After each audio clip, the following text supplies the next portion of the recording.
think about this, huh?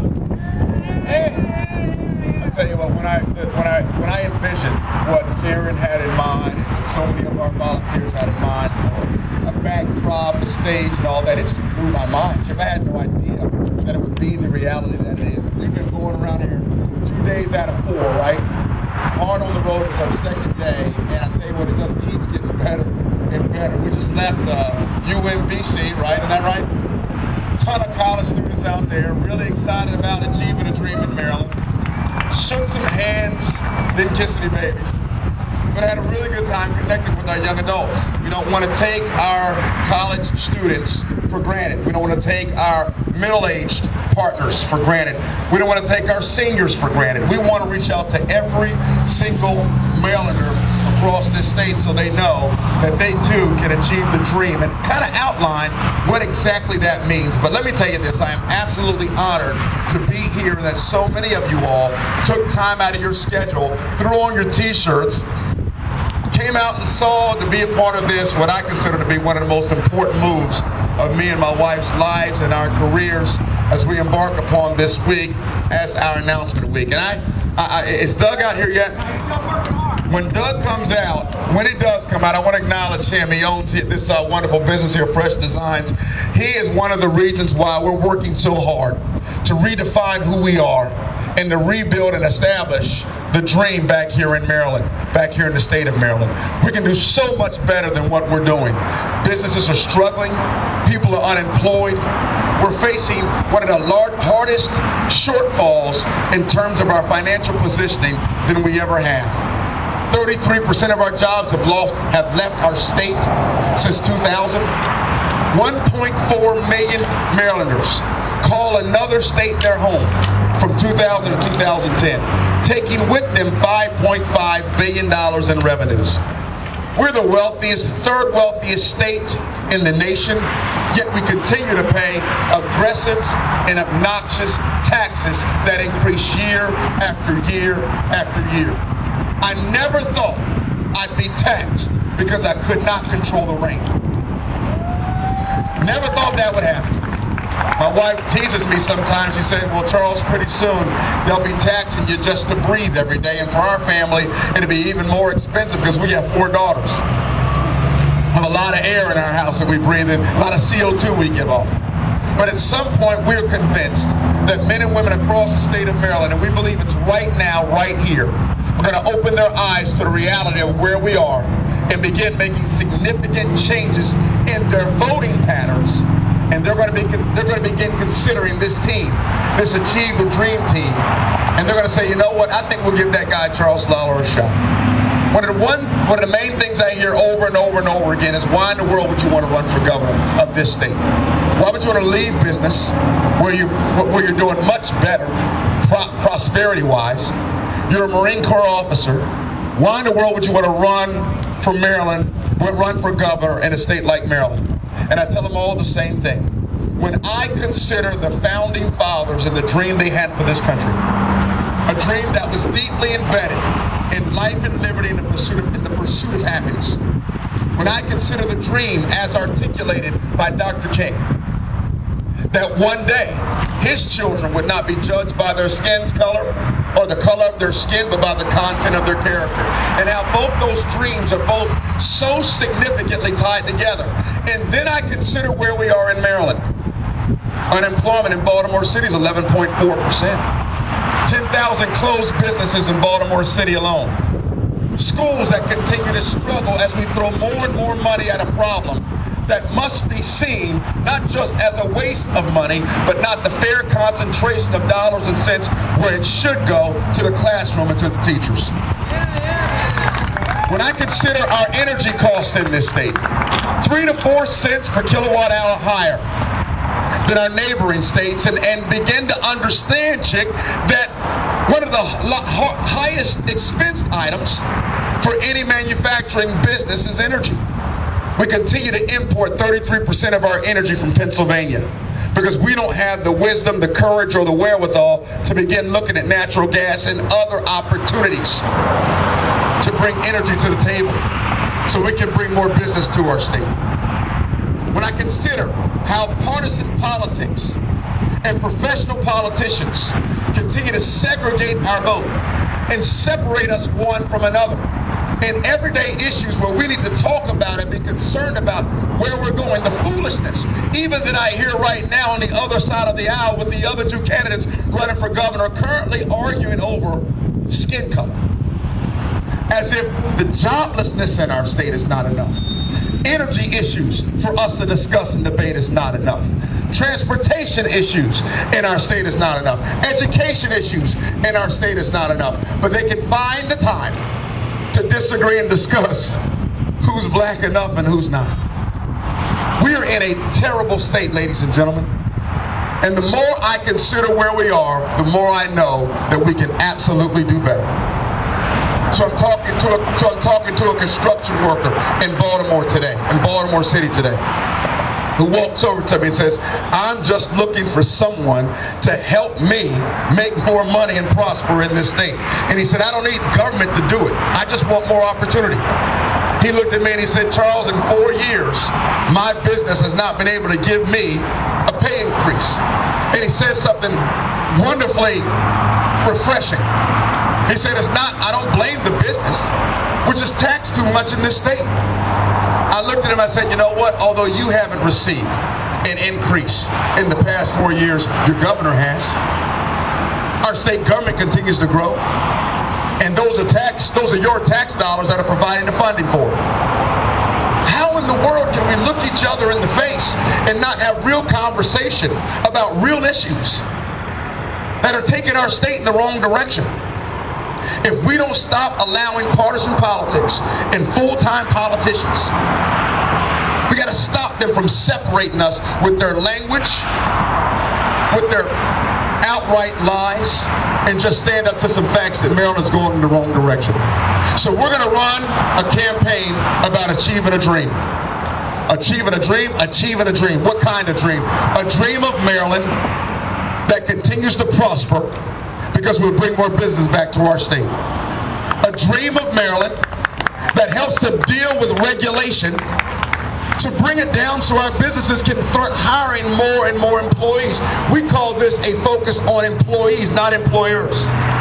We want to put people back to work. We want a dream of Maryland that allows their parents and their students to have school choice and provide for them tax incentives if they choose to send their children to private school the same way other states are doing it right now. We want to dream of a state, Maryland, that does not allow its government to grow faster than the cost of living by passing a true taxpayer's Bill of Rights that says by law that your state government cannot grow faster than everyday people's income. To dream of a Maryland that's not captured by entitlements, but that respects both state workers, federal workers, and private workers. A Maryland that doesn't demonize, Chip, business owners by calling them the bad guys and making life even harder for them so they flee at the rapid rate. We're going to achieve the dream. And ladies and gentlemen, and our young adults that are here too, y'all are so precious because we're doing it for them. We're doing it for our grandkids. Don't we want them to inherit a state, an opportunity, a country much better than what we inherited? That's why we're making this movement, Dave. That's why we have to make this happen. And I believe together that we can do that. But we have to absolutely stop the partisan bickering back and forth. I want you to analyze this speech as I come to a close because I have not once made any conversation about Democrat, Republican, or Independent. I'm not sure if you captured that. You can even ask Fox 45, who's here. I appreciate them being here. And other media interests and bloggers out here. I see Lynn that's here. You can ask them to redo what they've written, and you'll see I didn't say anything about a party. You know why? Because when I raised my right hand, before I joined the Marine Corps, I made a commitment that I would do all I could to defend our country against every enemy, foreign and domestic. Now, I've been honored to serve this country off the seas of our country, to protect our freedoms and liberties outside our nation. But I do believe now there comes a clarion and clear call for us to take this battle right here into our own country, our own state. And I want to be clear. I want to be absolutely transparent here that I'm not going to battle against a party. So don't ask me to. I'm not going to battle against a skin color. So don't ask me to. And I'm not going to battle against genders, men versus women. So don't ask me to.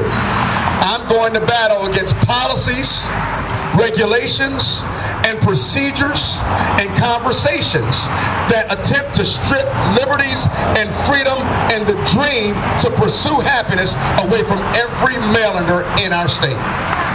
That's what I'm going to battle against. So I want to make sure I'm clear.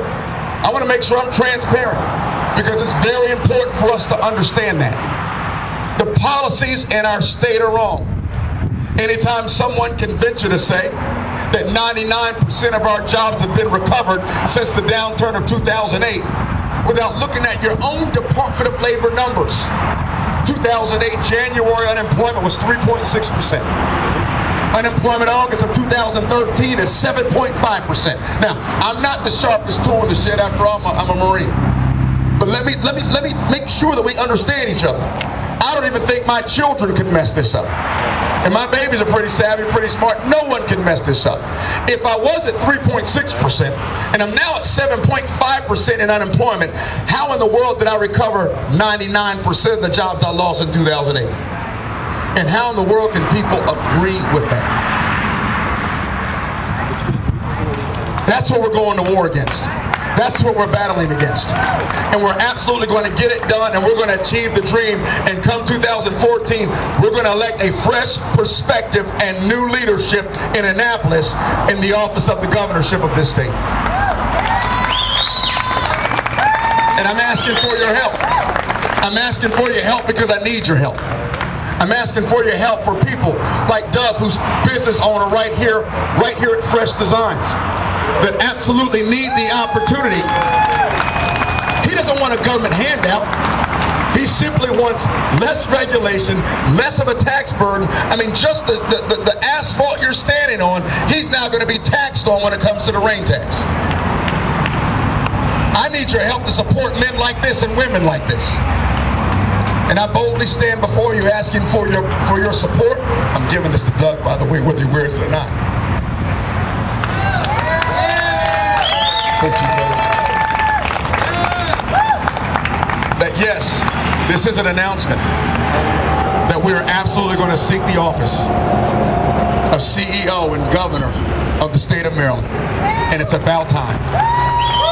Now, let me close with this example. And many of you that have been following this tour from the beginning, you've heard this at least 4 times now. But if you haven't heard it, you need to hear it. Because I'm really tired of partisan politics keeping us separated from what the truth is. See, I don't care what party you're affiliated with. Everyone knows you can't spend more than you have. Everyone understands you can't take opportunity away from small business in this country because small business built this country. Everyone knows that if you make it hard for business to hire people, how do you expect them to eat? It's not that they don't want to hire people, do you, Dale? Of course you want to hire people, because when you hire people, you expand your business. Your family's more prosperous. But guess what? So are the people you employ. Their life is more prosperous. But through partisan politics, we demonize those that bring jobs into our state. And now you wonder why we have these outlandish taxes like a floods tax and a rain tax and a gas tax that's progressive every year. Why? Because there's no more businesses in our state left to tax. So now they're going after everyone else. Partisan politics, full-time politicians, my hope is that those days will soon be over. They have separated us way too much for the last time. So I'm walking in a parade, Labor Day parade, 2 days ago. And while walking in that Labor Day parade, I stuck my hand out to a woman who, between you and I, doesn't even share my same skin color. And I extended my right hand to her. And all I said was Happy Labor Day as I'm walking through the parade. The lady looks at me and she goes, "You're a Republican?" Fair question. I said, "Yes, ma'am, I am." Turned her nose up, rolled her eyes. I'm still walking, I'm still waving. I turned around and said, I just want to wish you a happy Labor Day. She looked back at me and she said, I know Dr. King had a dream, but you're not it. That does nothing for me but solidify that our current political system is out of control. We can't even see how bad of a state that we're in to agree upon the fact that taxes are out of control until we first examine what party you're affiliated with. The woman didn't even know me. It was a parade. But because of my party affiliation, I'm absolutely the wrong guy, not even prescribing to the dream of Dr. King. What arrogance. Compare that to today in Montgomery County in a parking lot, just outside of Starbucks. Fox 45, bless our heart, they've been with us all day, and the cameraman from Fox 45 hopped outside the car, went around the corner, outside the van, bus went around the corner, and there was a lady that happens to share my skin color. Rolled down her window. She said, who's this Charles Lollar guy? I said, well, I'm covering the story. He said he's running for governor. Next question she asked, not what is his policies, not what does he stand for. Is he Republican or is he Democrat? So she looked at him. He looked at her. And with kindness and gentleness, because he's just the camera guy from Fox 45. He said, he's Republican. She said, well, I'm not going to vote for him then, and drove over and said, but I'd like to talk to him. So Fox 45, the cameraman hops back on the bus, and she says, there's a lady outside that wants to talk to you, but she already said she ain't supporting you because you're Republican. I grabbed my jacket, I looked at her, I said, you know what? Give me a second to talk to her. I bet you we'll win her over. Dave, I hopped outside the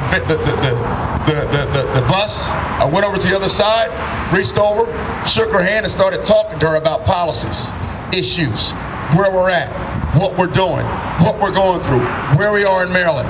All of a sudden, I saw her head doing this. She said, well, where are you in social issues? I said, you're hiring me to be your governor, not your priest. If you want to start a church, let's go do it. I'll tell you how to live. But if I'm your governor, I'm responsible for every penny you send to Annapolis. That's my responsibility. Her head's doing this up and down. 20 minutes into the conversation, which led to 30 minutes into the conversation. Folks on the bus are like, Charles, we have to go. I stayed right there and listened to her. And all of a sudden, this same woman that looked at this Fox 45 cameraman and said he's Republican, I'm not voting for him, signs up as a volunteer for our Howard County team. This is about to get good. And the more people throw lies at us, the more people try to segregate us, the more people that try to separate us, I guarantee you, we're going to win more people than we lose. Folks are going to realize the power of achieving the dream, and they're going to sit back and say, you know what?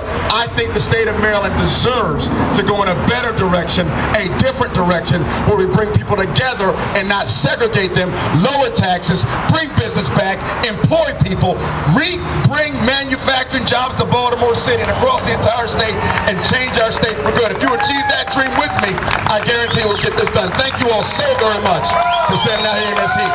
And please help me achieve the dream.